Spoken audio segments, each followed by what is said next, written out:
दोस्तों, आज के दौर में किडनी ट्रांसप्लांट, लिवर ट्रांसप्लांट जो कि सरल और सफलतापूर्वक मेडिकल साइंस द्वारा किए जाते हैं, लेकिन ऐसे बहुत से एक्सपेरिमेंट्स हैं जिनमें पूरे तरह से मेडिकल साइंस को आज तक सफलता नहीं मिली है। उनमें से ही ऐसे एक एक्सपेरिमेंट के बारे में आज हम बात करने वाले हैं, जिसमें एक आदमी के सर को दूसरे आदमी के धड़ से जोड़ दिया जाता है। उसी को आज हम हेड ट्रांसप्लांट कहते हैं। दोस्तों, हेड ट्रांसप्लांट के बारे में हम शुरुआत से समझते हैं कि क्या और कैसे हेड ट्रांसप्लांट किया गया और किन किन जानवरों पर यह एक्सपेरिमेंट किया गया है। सबसे पहले यह एक्सपेरिमेंट एलेक्सिस कैरल द्वारा 1908 में किया गया था।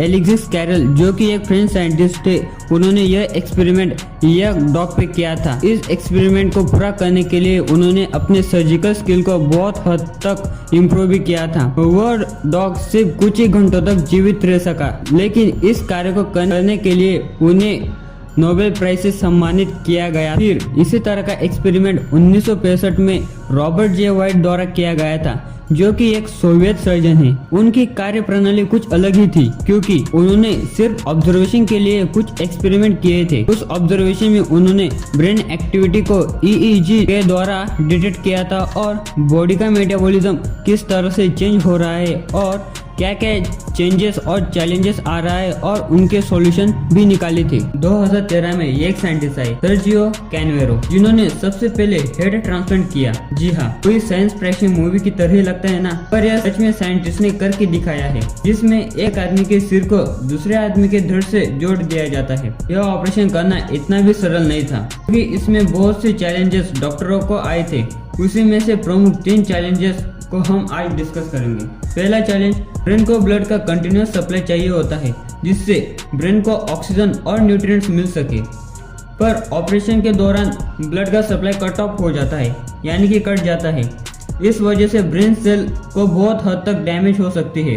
इसी को ओवरकम करने के लिए डॉक्टरों ने ब्रेन को हाइपोथर्मिया में रखा।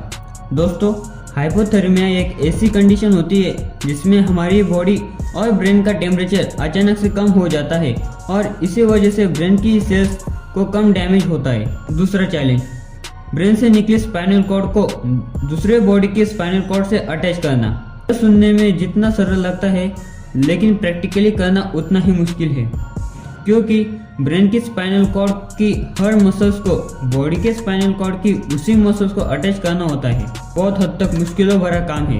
तीसरा चैलेंज, इम्यूनो रिजेक्शन। जब ऑर्गन ट्रांसप्लांट हो जाता है, तब न्यू ऑर्गन को हमारी बॉडी कभी कभी एक्सेप्ट नहीं कर पाती, और उसी वजह से ऑपरेशन फेल हो जाता है। तो इसे ओवरकम करने के लिए डॉक्टरों ने इम्यूनो सप्रेसर के ड्रग्स का इस्तेमाल किया। यह थे इस ऑपरेशन के सबसे बड़े चैलेंजेस। इस ऑपरेशन में 2 पेशेंट का इन्वॉल्वमेंट था। पहले पेशेंट के सिर के नीचे की बॉडी पूरी तरह से पैरेलल हो चुकी थी और उनके पास कुछ ही समय था, इसलिए उन्होंने ऑपरेशन करने का डिसीजन लिया। और दूसरा पेशेंट, जिसकी कुछ ही समय पहले मौत हो चुकी थी। इस ऑपरेशन के लिए दुनिया भर से प्रोफेशनल डॉक्टर्स को बुलाया गया था, पर इसी तरह का ऑपरेशन करना ह्यूमन राइट्स के खिलाफ है और इलीगल भी। इसी वजह से USA ने उनके डॉक्टरों को परमिशन नहीं दी। तो यह ऑपरेशन चाइना में किया गया। यह ऑपरेशन 18 घंटों तक चला और इसमें 80 करोड़ का खर्चा आया। फिर उस पेशेंट को 4 हफ्तों तक कोमा में रखा गया, ताकि उसके टिचेस और घाव भर सके। वह आदमी 15 दिनों तक जीवित रह सका। इसी तरह दोनों लोगों की जान चली गई और डॉक्टर्स कह रहे हैं कि ऑपरेशन सक्सेसफुल रहा। लेकिन डीन बर्नेट का कहना है कि इस ऑपरेशन के चलते दोनों लोगों की जान चली गई, तो इसे सक्सेसफुल नहीं कह सकते। तो दोस्तों, आपको क्या लगता है, ऑपरेशन सक्सेसफुल रहा या नहीं? कमेंट में जरूर बताइएगा।